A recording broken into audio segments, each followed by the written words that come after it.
semana. Y llegamos al capítulo 2, el versículo 35 de este Evangelio de nuestro Señor Jesucristo según Marcos. Y quiero iniciar este estudio con una pregunta. Me la deberían de contestar, pero rápido.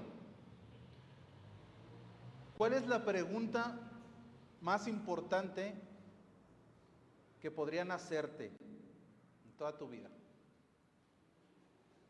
¿Cuál es la pregunta más importante de tu vida? ¿Cuál sería? ¿Con quién te vas a casar? Las jóvenes están pensando, pues mi esposo. ¿Si vas a tener hijos? Si sí vas a tener hijos, ¿cuántos hijos vas a tener? ¿Qué vas a estudiar? ¿A qué oficio te vas a dedicar? ¿Dónde vas a vivir? ¿A qué ciudad te vas a mudar? Bueno, todas esas son preguntas importantes que necesitamos orar y preguntarle a Dios que nos ayude y nos dé sabiduría. Pero están lejos, muy lejos de la pregunta más importante que te pudieran hacer en tu vida. La pregunta más importante, sin duda, que pudiera hacerte alguien es: ¿quién es Jesús para ti? ¿Quién es Jesús para ti? Porque dependiendo de la respuesta de cada persona, esa pregunta determina tu eternidad. O sea, es una pregunta tan importante que va a determinar tu destino eterno. Por ejemplo, los judíos, mis hermanos, veían al Señor Jesús como un hombre nada más. Incluso todavía lo ven, algunos lo ven como profeta, como maestro, pero no es más que un ser humano. Algunos lo veían como Mesías, o sea, sí creían que él era el Mesías, pero su concepto de Mesías radicaba en que el Mesías, el Salvador, vendría a gobernar Israel y a darles victoria sobre las demás naciones, hacerlos prósperos, bendecirlos, sacarlos del yugo de la esclavitud de las demás naciones. Entonces ese era el concepto del Salvador. Cuando venga el Salvador, nos dará salvación en un plano terrenal. Entonces algunos lo veían sí como Mesías, pero como hombre, o sea, un rey poderoso tipo David, un profeta tipo Elías, que vendría a ayudarnos para que la bendición de Dios viniera sobre nosotros. Sin embargo, no lo veían como un Salvador. Tampoco creían y siguen sin creer que Jesús sea el Dios hecho hombre, el Dios encarnado. O sea, eso en su cabeza es como que es imposible que Jesús sea Dios si lo tuvimos aquí en humanidad. Entonces, ve cómo los judíos no ven o no veían en ese tiempo a Jesús como bíblicamente lo describe la Biblia. Por otro lado, los dirigentes judíos, o sea, los encargados de llevar la palabra de Dios, los fariseos, los escribas, los herodianos, los sacerdotes, los ancianos, ellos no solamente que no lo veían como un buen hombre o como el Mesías en un plano terrenal, sino que ellos lo veían como un enemigo. O sea, querían matarlo. Lo veían, ¿quién era Jesús para ellos? Ellos te dirían, pues es nuestro enemigo. ¿Por qué? Porque las verdades que predicó el Señor Jesús iban en contra de lo que ellos estaban predicando. Y los exhibió delante del pueblo, exhibió su condición espiritual, exhibió sus creencias, exhibió que estaban dando una mala doctrina, exhibió que estaban lucrando con la fe dentro del templo, con la adoración a Dios, con la salvación. Y entonces, a los ojos del pueblo, el punto donde los puso Jesús fue como falsos. Entonces, estos hombres querían matar a Jesús. Entonces, ve cómo vamos viendo las formas de ver a Jesús. Tú vete preguntando, ¿quién es Jesús para ti? ¿Cómo tú lo ves? Los judíos lo veían como un Mesías terrenal, como un buen maestro, como un profeta. Los líderes religiosos como un enemigo. Por eso trataban de matarle.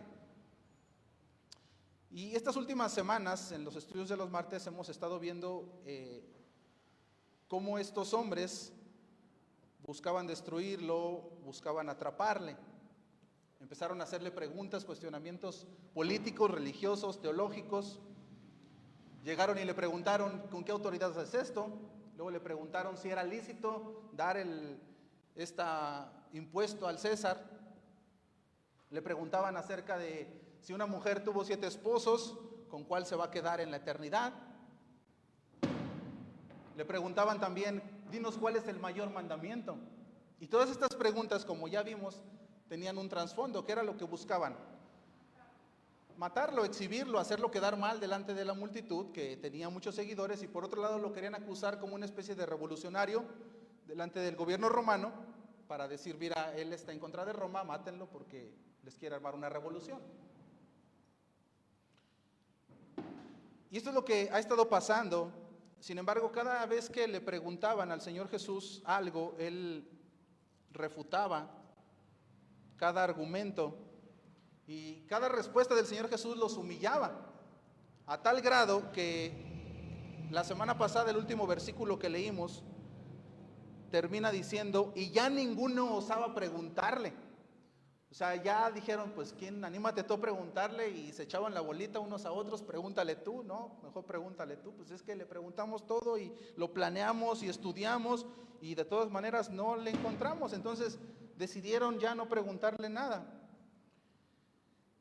Este pasaje, mis hermanos, que leyó nuestro hermano, sigue teniendo su sede en el templo. Acuérdense que el Señor Jesús llega esa última semana de su ministerio en la tierra, está enseñando dentro del templo, va caminando y les va enseñando, y van los seguidores ahí con él, y ahí es cuando lo enfrentan, se le aparecen ahí los fariseos, los líderes religiosos, y lo empiezan a cuestionar para atacarle.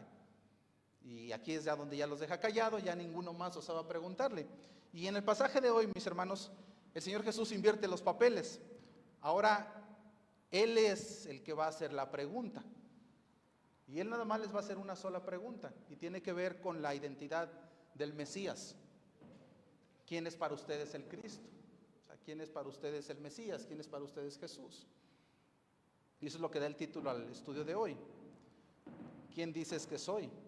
Si Jesús nos preguntara hoy, estuviera aquí, nos podría preguntar lo mismo: ¿quién dices tú que soy? Acompáñame al versículo 35. Vamos a iniciar el texto. ¿Quién dices que soy? Esa es una alabanza, ¿sí la han escuchado? Dice el versículo 35: enseñando Jesús en el templo, decía, ¿cómo dicen los escribas que el Cristo es hijo de David? ¿Cómo están diciendo los escribas que el Cristo es hijo de David? Es una pregunta. El Evangelio de Mateo nos cuenta la historia, la misma historia, un paralelo narrado por Mateo. Acompáñame, por favor, al capítulo 22 de Mateo, versículo 41 y 42, que nos da un panorama más amplio acerca de las preguntas que está haciendo el Señor Jesús aquí. Dice el versículo 41: y estando juntos los fariseos, Jesús les preguntó diciendo, ¿qué pensáis del Cristo? ¿De quién es hijo? ¿De quién es hijo? Le dijeron, de David. Entonces, estas son las preguntas que Jesús está haciendo a los fariseos, y tal parece que Marcos inicia su texto después de estas preguntas. Esto es algo más o menos así, mis hermanos. El Señor Jesús está delante de los fariseos, imagina que aquí están los fariseos, y les dice, ¿qué pensáis del Cristo? ¿De quién es hijo? Y ellos contestan, de David. Y ahora el Señor Jesús se voltea a la multitud. Y ahora sí, regrésate a Marcos 12:35. Y entonces el Señor Jesús le pregunta a la multitud, ¿cómo dicen los escribas? En ese momento ahí. Como información nada más, mis hermanos, abriendo un paréntesis, Mesías es igual a Cristo. Es la traducción, Mesías es en hebreo, Cristo es en griego, y en español es ungido. Entonces, en estos pasajes se intercambia la palabra Mesías y Cristo, y las tres hablan del Señor Jesús. Entonces, nada más para que no se pierdan. Ahora, estos fariseos responden ¿de quién es hijo el Cristo? Y ellos responden, de David. ¿Respondieron bien o respondieron mal? Bien, con seguridad, mis hermanos. Pues creo que bien. Respondieron bien. El Mesías, según la promesa del Antiguo Testamento, dado a los profetas de parte de Dios, es que decía que el Mesías, el Salvador, vendría de la descendencia del rey David. Esa era una profecía que todos los judíos conocían. Acompáñame a Segunda de Samuel, segundo libro de Samuel, capítulo 7, versículo 12 al 14. Segundo libro de Samuel, capítulo 7, versículo 12 al 14. Dice el texto, es una promesa, David: y cuando tus días sean cumplidos y duermas con tus padres, o sea, después de tu muerte, yo levantaré después de ti a uno de tu linaje, el cual es Cristo. Entonces, el Mesías, mis hermanos, vendría de la descendencia de David. O sea, la profecía decía, del rey David vendrá la descendencia del Salvador. Entonces, los judíos habían contestado bien. Ahora, ¿cuál era el problema con este pensamiento? Es que los judíos pensaban que el Salvador, otra vez, únicamente sería un Salvador humano, un buen gobernante, un ungido de Dios, alguien especial con cierta unción del Espíritu Santo, que los levantaría nuevamente como nación. Entonces, cuando Jesús aparece en escena, muchos dicen, sí, es el Mesías, es el que ha venido a salvarnos. Pero cuando le dicen Mesías, en su mente, ¿qué está? Pues que es un hombre nada más que va a venir a gobernar. Y es por eso que nosotros encontramos diferentes pasajes en la Escritura donde hay personas que sí le reconocen como Mesías, pero aunque le reconocían como Mesías, pues terminaron crucificándole. Nada más algunos ejemplos por mencionar. A lo mejor tú recuerdas los pasajes o los has escuchado. Los dos hombres ciegos de Mateo 9:27 le gritaron, ten misericordia de nosotros, hijo de David. Entonces, ¿qué estaban diciendo? Tú eres el Mesías, ten misericordia de nosotros y sánanos. Había una multitud cuando Jesús sanó a aquel hombre ciego y mudo en Mateo 12, y la multitud decía, ¿será que este es el hijo de David? O sea, ¿este es el Mesías acaso? Había una mujer cananea en Mateo 15 que tenía una hija que estaba endemoniada. ¿Y qué le decía esta mujer a Jesús? Jesús, hijo de David, ten misericordia de mí. Otra vez, o sea, la referencia de que el hijo de David era el Mesías. Entonces, tú eres el Mesías, ten misericordia de mí. Y mis hermanos, yo creo que el ejemplo más fuerte es el montón de gente que recibe al Señor Jesús en la entrada, lo que se conoce como la entrada triunfal a Jerusalén. Cuando entra en aquel pollino, había miles en ese lugar. ¿Y qué le gritaban? Hosana al hijo de David. Bendito el que viene en el nombre del Señor, hosana en las alturas. Hosana es ayúdanos, socórrenos, Mesías, hijo de David. Entonces, nota que la multitud de los judíos sí le reconocían como Mesías, pero no tenían un pensamiento completo acerca del Mesías. La promesa decía que el Mesías vendría de la descendencia de David, y es por esto que los judíos, mis hermanos, los fariseos, se dieron a la tarea a guardar con mucho temor la descendencia de David. Era algo que se guardaba en el templo de Jerusalén. De hecho, nosotros podemos ver en la Biblia todas las generaciones y los nombres, y uno piensa, ay, ¿de quién sacó todo esto? ¿Quién tiene la capacidad de conocer todo el historial de generaciones? Mis hermanos, es que era algo que los judíos estaban guardando porque venía la promesa, era algo que estaba escrito, celosamente guardado y cuidado. Y sin duda los judíos, estos líderes religiosos, ya habían examinado la genealogía de Jesús. Y es por eso que nosotros encontramos en los evangelios de Mateo y de Lucas, que nos muestran la genealogía del Señor Jesús. A veces nosotros empezamos a leer Mateo y empiezan las generaciones y nombre, y luego como que nos brincamos eso y decimos esto como que no tiene mucha relevancia. Mis hermanos, es súper importante. ¿Por qué? Porque por ejemplo en Mateo 1 nos muestra la genealogía de José, el padre adoptivo de Jesús. ¿Y qué encontramos en esa genealogía? Que viene de la descendencia ¿de quién? De David. José venía de la descendencia de David. Y luego nosotros leemos Lucas capítulo 3 y viene otra descendencia, otra genealogía, y encontramos que María viene ¿de quién descendencia? De David también. Entonces, tanto María como José eran descendientes de David. Si Jesús no hubiera sido descendiente de David, al proclamarse Mesías, los líderes religiosos rápido le hubieran dicho, pues tú no puedes ser el Mesías porque tú simplemente no eres descendiente de David. Y hubieran acabado con esa falsa declaración. Sin embargo, al darse cuenta que Jesús venía de la descendencia de David, pues eso solamente afirmaba una cosa. ¿Qué cosa afirmaba? Que él era el Mesías. Entonces, cuando Jesús les pregunta a los fariseos, ¿de quién es hijo el Cristo? Y ellos responden, de David. Esa es una respuesta correcta. Sí están respondiendo bien. Y entonces, ¿por qué el Señor Jesús los está confrontando con esta pregunta? Versículo 35 de Marcos 12, nuevamente. Mira cómo, con qué intención hace la pregunta Jesús. Nuevamente dice, enseñando Jesús en el templo decía, ¿cómo dicen los escribas que el Cristo es hijo de David? ¿Por qué están diciendo que es hijo de David? Pues si es hijo de David, Señor, están contestando bien por primera vez. Mis hermanos, el tema es que en su mente ellos solamente están pensando que es un ser humano común y corriente que es hijo de una generación de David. Y lo que Jesús les va a tratar de enseñar es que el Mesías no solamente es un hombre que viene de la descendencia de David, sino que es ¿quién? El Rey de Reyes, el Señor de Señores, la segunda persona de la Trinidad, el Dios encarnado. No solamente es el Hijo de David.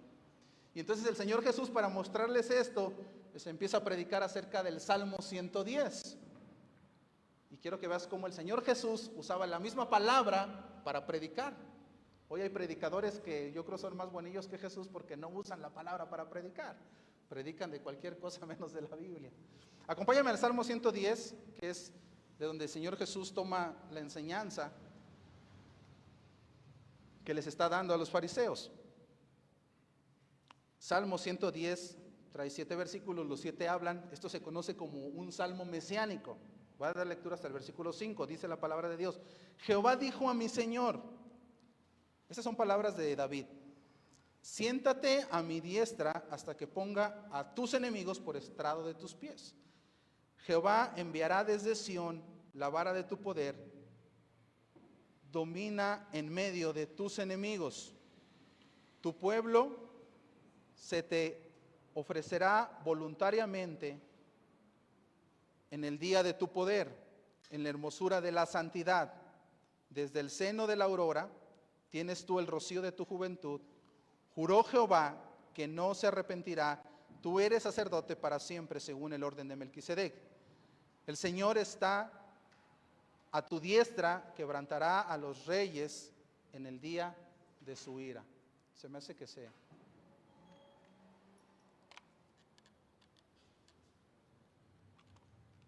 Estamos en vivo, mis hermanos, discúlpenos.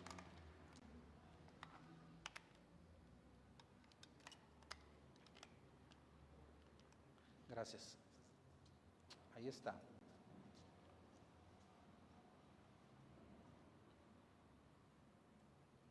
Entonces, este salmo, mis hermanos, era muy conocido por el pueblo judío. Y era conocido como un salmo que profetizaba la venida del Mesías. Y de paso, este salmo es el salmo que más se predicó en el Nuevo Testamento por los apóstoles. O sea, los apóstoles lo citaron en muchas ocasiones. ¿Por qué? Pues porque era la manera de predicarle a los judíos. Te voy a predicar de tu misma Biblia, en palabras de hoy, de los escritos judíos. Entonces predicaban el Salmo 110. El apóstol Pedro lo usó en el discurso, en la predicación que hace después de Pentecostés en Hechos 2. Pablo lo usa en 1 Corintios 15. El escritor de Hebreos lo usa en el capítulo 1. Y en otros sinfín números de versículos aparece citado este texto. Ahora, mis hermanos, este salmo nos muestra lo que Jesús les está tratando de enseñar a estos hombres. ¿Qué cosa? Que el Mesías no podía ser simplemente un ser humano común y corriente. ¿Por qué razón? Porque David, el rey David, se está refiriendo al Mesías como su Señor. Y aquí hay una verdad teológica muy hermosa. Regrésate a Marcos capítulo 12, versículo 35. Ya leímos el Salmo, ahora vas a ver cómo el Señor Jesús lo está usando para predicarles. Voy a leer nuevamente el texto que estamos estudiando, Marcos 12, 35. Enseñando Jesús en el templo decía, ¿cómo dicen los escribas que el Cristo es hijo de David? Y ahora dice, porque el mismo David, pudiera decir en el Salmo 110, nada más que todavía no estaban los capítulos ahí enumerados, dijo, por el Espíritu Santo. ¿Por quién lo dijo David? Nota que el Señor Jesús agrega el énfasis de que el Espíritu Santo fue quien reveló a David esta conversación entre las dos personas de la Trinidad. No es que David escuchó o fue revelado por el Espíritu Santo. Y dijo el Señor a mi Señor, siéntate a mi diestra hasta que ponga a tus enemigos por estrado de tus pies. David mismo le llama Señor, como pues es su hijo. Entonces, el punto de Jesús aquí, de mostrar que el Mesías no simplemente era un hombre, un gobernante humano, es por esto, porque dice, dijo el Señor a mi Señor. Esta palabra Señor, mis hermanos, en el Salmo 110, aquí en el Evangelio dice Señor a mi Señor, en el Salmo 10 dice Jehová a mi Señor. Entonces, en otras palabras está diciendo, Jehová habló con mi Señor. Y mi Señor en la palabra, en el Salmo 110, en el original es la palabra Adonai. ¿Quién es el Adonai? Pues Dios. Adonai significa el Señor soberano. Y era una palabra que se usaba para referirse a Dios. Los judíos tenían tanto temor, mis hermanos, de Dios, que no se atrevían a pronunciar su nombre directamente, o como ellos al menos creían que se podía llamar Dios. Entonces ponían algunos sobrenombres que después ayudó para la escritura en el hebreo, que es tan rico el idioma, para describir las cualidades de Dios y dar las enseñanzas bíblicas. El punto es que la palabra Adonai se usaba para referirse a Dios, a Jehová. De hecho, hace 8 días vimos el texto donde el fariseo le pregunta a Jesús, dime cuál es el mandamiento más importante. Y el Señor Jesús citó Deuteronomio 6, ¿se acuerdan? La oración del Shema se conoce. Escucha Israel, Jehová nuestro Dios, Jehová uno es. Y amarás al Señor, tu Adonai. La misma palabra Adonai que usa aquí en este texto y en el Salmo 110 David, es la misma palabra Adonai que usa Moisés para referirse a Dios en la oración que hacían los judíos. Amarás a Adonai con toda tu mente, con todo tu corazón, con todas tus fuerzas, con toda tu alma. Entonces, ¿quién era Adonai? Pues el Dios Todopoderoso. Y David conocía esa oración porque era una oración que repetían los judíos mañana y noche. Y ahora David está usando esa misma palabra para referirse ¿a quién? A ver si están conmigo. Al Mesías, a Jesús. Dijo Jehová a mi Adonai, que es el Mesías, porque Él va a venir y va a salvar, y da toda la referencia de Cristo. ¿Sí? ¿Está claro? Entonces, simplemente con la pura palabra, mis hermanos, de referirse a Jesús como Adonai, ya tendríamos que estar diciendo, pues Jesús es Dios. O sea, ya no necesitamos más, porque si Jesús no es Dios, entonces esto es una blasfemia de David, que aparte fue inspirado por el Espíritu Santo, que le está diciendo que escriba. Entonces esto es una serie de blasfemias enrolladas. Entonces ya con la pura forma de referirse a Jesús, al Mesías como Adonai, pues ya no tendría que agregar absolutamente nada más. Y dicho sea de paso, que en este texto de Marcos 12, en esta enseñanza que está dando Jesús, encontramos a la Trinidad. Porque dice el Señor que le dijo a Dios Hijo, y ahí está las tres personas de la Trinidad. ¿Y qué fue lo que le dijo el Señor al Señor? O sea, Dios a Dios Hijo, Dios Padre a Dios Hijo. Siéntate a mi diestra hasta que ponga a tus enemigos por estrado de tus pies. Y ahora nota cómo no solamente está dando el nombre, sino que le está dando la posición a Jesús. Le está diciendo, y este Mesías, Dios le está diciendo que Él está dando el poder, el trono de sentarse a la diestra de Dios Padre. Y esa posición, mis hermanos, no habla como de que Dios está en una sala y a la derecha está Jesús y a la izquierda el Espíritu Santo. No, así luego lo imaginamos cuando encontramos estas frases. Esta frase que dice que Jesús está a la diestra de Dios Padre es una frase que significa la autoridad y la deidad del mismo Dios. O sea, Dios le está diciendo, Dios Padre y Dios Hijo son uno solo en autoridad, en poder y en deidad. Eso es lo que significa que Jesús está sentado a la diestra de Dios Padre, que tiene la misma autoridad y el mismo poder y la misma deidad que Dios Padre. Entonces, la Biblia, mis hermanos, nos dice, por un lado, que el Mesías, el Cristo, vendría como hijo de David. ¿Está claro? Pero por otro lado nos dice que Cristo, el Mesías, es Dios, es el Señor de David. Y entonces la pregunta es, bueno, pues por fin, o es hijo de David o es Señor de David. ¿Qué opinan? Dicen por ahí, ambas dos. Esa es la pregunta que hace el Señor Jesús en el versículo 37 de Marcos. Vayan a Marcos 12:37. Dice David, dice el versículo, David mismo le llama Señor. Y pregunta Jesús, mira cómo los está llevando, cómo les está predicando para que ellos hagan una reflexión acerca del Salmo y de lo que están pensando. Les dice entonces, ¿cómo pues es su hijo? Y al mismo tiempo le llama Señor. Expliquen eso. Estos hombres conocían la Biblia. Dice, y la gran multitud del pueblo le oía de buena gana. Entonces, la respuesta de esto, mis hermanos, de esta pregunta que hace aquí el Señor Jesús, ¿cómo pues es su hijo? ¿Y cómo pues le llama Señor? Es que las dos. Jesús es Señor de David, porque Cristo es desde el principio de la eternidad. Él es el Dios creador. El Señor Jesús no comenzó a existir cuando nació de María, mis hermanos. Esa es la bronca que no entienden luego los católicos. Los católicos ponen encima o por igual a María, cuando Jesús es el Señor de María, igual que el Señor de David. O sea, María necesita que la sangre de Cristo la limpie de todo pecado. Entonces, pues no puede tener autoridad. Es como si pusiéramos a David en la misma autoridad de Jesús, y David está diciendo, Jesús es mi Señor. Entonces, Jesús ha sido Dios, Él es el que era, el que es y el que ha de venir. Entonces, Él es Señor.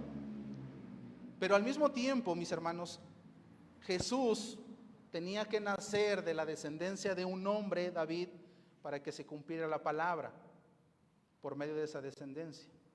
Entonces, Jesús, por un lado, es completamente Dios y por otro lado, se hizo completamente hombre. Y esa es una doctrina que luego nos cuesta trabajo entender. No, dime si es Dios o dime si es hombre. Pues a lo mejor es mitad hombre y mitad Dios. No, es completamente Dios y completamente hombre. Este texto no lo muestra. Este texto muestra la doctrina de la divinidad de Dios, pero también de Jesús, pero también de la humanidad de Jesús.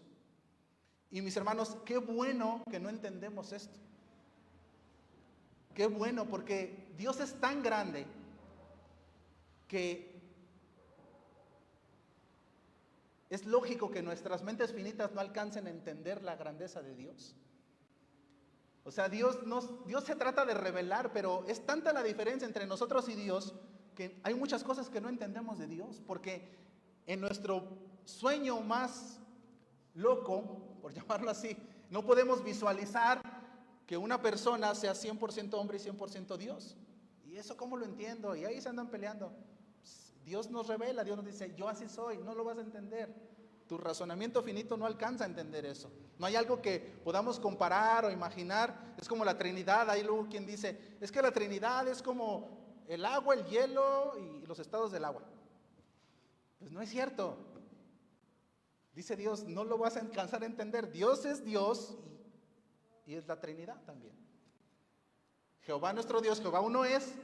Y luego dice la Biblia, y es Dios Padre, Dios Hijo y Dios Espíritu Santo. No, es que explícame cómo es eso. No entendemos. No, nuestra mente no alcanza, explota. Si tú tratas de entender la Trinidad, pues no nos da, porque Dios es extremadamente grande, increíble, y no podemos, es un Dios incomprensible a nuestra mente. A lo mejor un día lo entenderemos. Hoy no podemos entenderlo, simplemente creemos lo que Él nos revela y nos dice en su palabra. Entonces, esta es una verdad incomprensible de que Jesucristo es totalmente Dios y totalmente hombre. Hebreos 2:14, por un lado nos dice, así que por cuanto los hijos participaron de carne y sangre, Él también participó de lo mismo para destruir por medio de la muerte al que tenía el imperio de la muerte, esto es el diablo. ¿Qué dice este texto? Jesús se hizo hombre. ¿Para qué? Para pagar nuestros pecados y destruir la muerte. Lo hemos estado viendo los domingos. Tuvo que hacerse hombre para vencer, para darnos la victoria. Es hombre. Pero por otro lado, la Biblia nos da Juan 1:1. En el principio era el verbo y el verbo era con Dios. ¿A quién se refiere el verbo aquí? A Jesús. Y dice, o sea, Jesús era en el principio con Dios, pero al mismo tiempo era Dios. Y luego dice, todas las cosas por Él fueron hechas y sin Él nada de lo que se ha dicho fue hecho, nada de lo que ha sido hecho fue hecho. Versículo 4, en Él estaba la vida y la vida era la luz de los hombres. Se está hablando de Jesús. En el principio era Jesús y Jesús era con Dios y Jesús era Dios. Y ahora te digo, explícamelo. No podemos explicarlo. Simplemente entendemos que así es Dios, un Dios trino. Entonces, ambas cosas son correctas, mis hermanos. Y lo que el Señor Jesús le está tratando de explicar a los fariseos es eso. El Mesías que ustedes esperan es Dios. ¿Qué tenían que haber hecho ante esta revelación los fariseos, mis hermanos? Caer de rodillas y adorarle y decirle, Señor, perdónanos, que no entendemos. Perdónanos porque no vimos tu grandeza. Aquellos que le reconocieron como Mesías, aquellos que le gritaron, Hosana al Hijo de David, ahí hubieran dicho, el Salmo nos dice que Mesías es Dios, entonces arrodillémonos. Sin embargo, vemos que no fue así. Estos hombres endurecieron su corazón y al contrario de humillarse, pidieron su crucifixión. Eso es lo que enseña el pasaje. ¿Qué podemos extraer para enseñanzas a nuestra vida, mis hermanos? Quiero darte 3 enseñanzas breves. ¿Qué podemos aprender de este pasaje? Bueno, en primer lugar, nos muestra la deidad de Jesús. Ya lo vimos. Este pasaje nos muestra que Jesús es Dios. Ahora, el que Jesús sea Dios, mis hermanos, es un problema para aquel que no ha creído en Jesús como Dios. Porque si Jesús es quien dijo que es, entonces nosotros no tenemos más alternativa que postrarnos delante de Él, humillarnos y reconocerlo a Él como el Señor absoluto de nuestra existencia. Por eso yo al principio te preguntaba, ¿quién es Jesús para ti? ¿Quién es Jesús para ti? Hay quien lo ve como el genio de la lámpara y es al que le pido cuando tengo necesidad. Cuando tengo algún problema es con el que... Pero ¿quién es realmente el Señor Jesús para ti? ¿Es un hombre? ¿Es un maestro? ¿Es una parte de la creación, como dicen los testigos de Jehová? ¿Quién es Jesús para ti? La pregunta es, mi hermano, ¿Jesús es el Adonai para tu vida? Esa es la pregunta, eso es lo que tú te tienes que hacer. David decía, Jesús es mi Adonai, o sea, es mi Señor soberano. Yo me sujeto a mi Señor como Él mi amo y yo su esclavo. Esa es la referencia de Adonai. O sea, todo lo que Él diga, yo hago, yo soy su esclavo. Él manda, yo me sujeto. Y la pregunta es si para nosotros es también Adonai. Es el Señor soberano en el cual hemos decidido someternos con todo nuestro ser. Entonces, si Jesús es el Mesías, y lo es, la pregunta es si has creído y le adoras con toda tu vida y con todo tu ser como tu Señor. Esa es la pregunta más importante. Tú tienes que evaluar, a ver, Jesús sí es mi Señor, o sea, yo renuncio a mi vida, a mis deseos, a mi pecado, a lo que yo quiero, aún aquello que deseo mucho, que a Dios no le agrada, para sujetarme a Él porque Él es mi Adonai, Él es mi Señor soberano. Es la pregunta si estamos haciendo eso o seguimos haciendo nuestra voluntad y pensamos que por levantar las manos y adorarle el domingo ya estamos bien con Dios. Pues no, no es por ahí. O es tu Señor o somos parte de esa gente que dijo Dios a Cristo: hasta que ponga a todos tus enemigos por estrada de tus pies. Y entonces somos parte de esos enemigos. En segundo lugar, mis hermanos, este pasaje nos enseña la misericordia de Jesús para salvación. ¿Dónde está eso? Estos fariseos que les está predicando el Señor Jesús le habían hecho preguntas, cuestionamientos teológicos, políticos, religiosos. ¿Para qué? Para tentarle, para que él cayera, para echarle al pueblo encima y para acusarlo con los romanos de ser un revolucionario político que quería derrocar Roma. Y el Señor Jesús no les contesta con la misma situación. El Señor Jesús les pudo haber dicho cualquier cosa para humillarlos, para acabarlos, para maldecirlos. Pero el Señor Jesús lo que está tratando de hacer aquí, mis hermanos, cuando los está tratando de predicar el Salmo 110 y los está haciendo a que vayan a una analogía de que entiendan quién es el Mesías, que es el Dios encarnado, ¿para qué es? ¿Qué propósito había detrás de eso? Mis hermanos, era un último intento de Jesús por evangelizar a esos líderes religiosos. O sea, ve la misericordia de Jesús, ve la compasión de Jesús. Él sabe lo que le van a hacer y aún así está diciendo: les voy a predicar el evangelio. Voy a compartirles, a ver si ahora sí abren los ojos viendo el Salmo 110, que lo conocen perfectamente, se les va a abrir los ojos. Y sin embargo vemos que no fue así, pero esta enseñanza es hermosa para nosotros porque nos enseña, mis hermanos, que Dios no se complace en la destrucción del impío, en la destrucción del malvado. De hecho, cuando el Señor Jesús llega a Jerusalén, si tú recuerdas la historia, dice el texto en Lucas 19, que al ver la ciudad, ¿qué hizo? Lloró. ¿Por qué lloró? El Señor Jesús decía: ¿cómo quisiera que hoy supieras, refiriéndose a esa gente, y que conocieras aquello que te puede traer paz?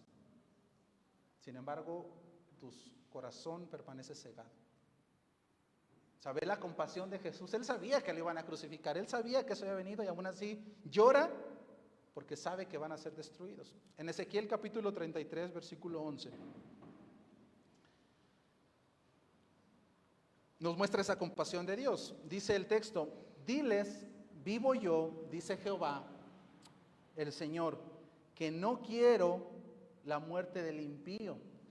¿Qué es lo que quiere Dios acerca del impío? Sino que se vuelva el impío de su camino y que viva. Y entonces viene la exhortación: volveos de vuestros malos caminos. ¿Por qué moriréis, oh casa de Israel? O sea, vuélvete. Eso es lo que desea Dios. No es que Dios está esperando que la gente haga lo malo para destruirlos. Dice Dios: no, a mí eso me duele, tengo compasión de ellos. Yo lo que quiero es que se arrepientan y que se vuelvan de sus malos caminos. Entonces, este estudio, mis hermanos, nos muestra cómo Jesús, aún dentro de todo el contexto que se está viviendo y todo el ataque que estos hombres están haciendo y que estos hombres lo llevarían a la cruz y lo difamarían, Él dice: yo les voy a predicar la verdad. Mis hermanos, ve a Jesús. Y luego nosotros como cristianos, a veces nosotros pensamos que nosotros decidimos quién merece la gracia de Dios y quién no. No, a este no le comparto porque este ya se le dijo mucho y no entiende. Sigue de pecador. No, pues síguele diciendo. Si Jesús les predicó, ¿quiénes somos nosotros para decir, ya no te voy a predicar? Tú no mereces la salvación. Entonces, mientras te estén escuchando, tú sígueles predicando. Ya cuando empiecen a blasfemar y empiecen con cosas, bueno, pues está bien. Ahí es buen momento para cortar, hay que ser sabios, ¿verdad? Pero si tienen el deseo de escuchar, mis hermanos, ¿por qué no seguirles predicando?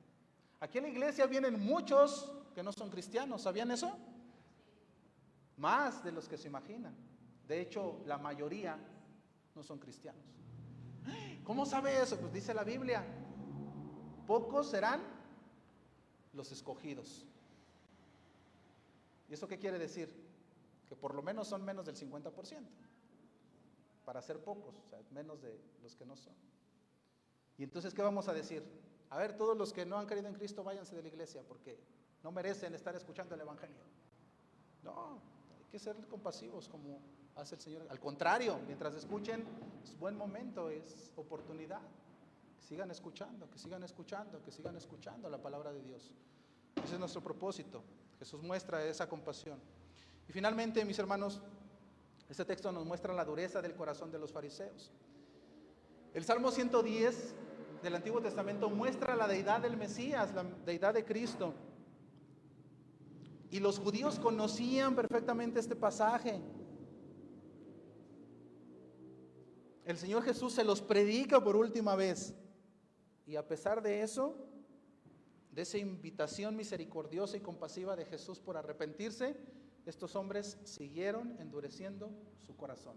O sea, el Señor Jesús les está predicando la palabra en vivo y en directo, una palabra que ellos conocían y aún así endurecieron su corazón. Mis hermanos, así hay mucha gente que ha sido expuesta a la palabra de Dios, que es expuesta cada domingo, cada estudio en internet. Hoy en día podemos ser expuestos a la palabra de Dios. Hay muy buenos predicadores. Y aún así estar escuchando, ¿y qué? Endurecer nuestro corazón. O sea, es bien triste que Dios nos está dando la oportunidad de escucharla y aún así decimos no. O peor aún, decimos tengo cosas más importantes que hacer que escuchar la voz de Dios. Mis hermanos, qué triste, qué terrible, ¿verdad? Situación. Entonces, ve, estos hombres fueron expuestos a la palabra de Dios y predicada nada más y nada menos que por el mismo Dios encarnado, y aún así decidieron no creer. Estos hombres pedirían su crucifixión esa misma semana y lo tacharían como un blasfemo pecado. Entonces, mis hermanos, que Dios nos guarde de estar siendo expuestos a la palabra y de estar endureciendo nuestro corazón, ya sea para arrepentimiento, si no le conocemos, o si estamos en pecado y Dios nos está dice, ya deja ese pecado, vuélvete a mí, y nosotros seguimos haciendo como que San Juditas nos está hablando allá afuera con los cohetes, ¿verdad? Estás ahorita en la predicación, pero estás pensando en, ay, ya está en la fiesta, ya ahorita voy a pasar por ahí. Cuidado, mis hermanos, que Dios nos ayude a no caer en eso y podamos ser compasivos también, como fue Jesús en este texto, de que tuvo compasión de estos hombres, y no perdamos la grandeza de Dios en ver su deidad como hombre y como Dios. Que el Señor bendiga su palabra. Vamos a donar una alabanza. Prepare su ofrenda.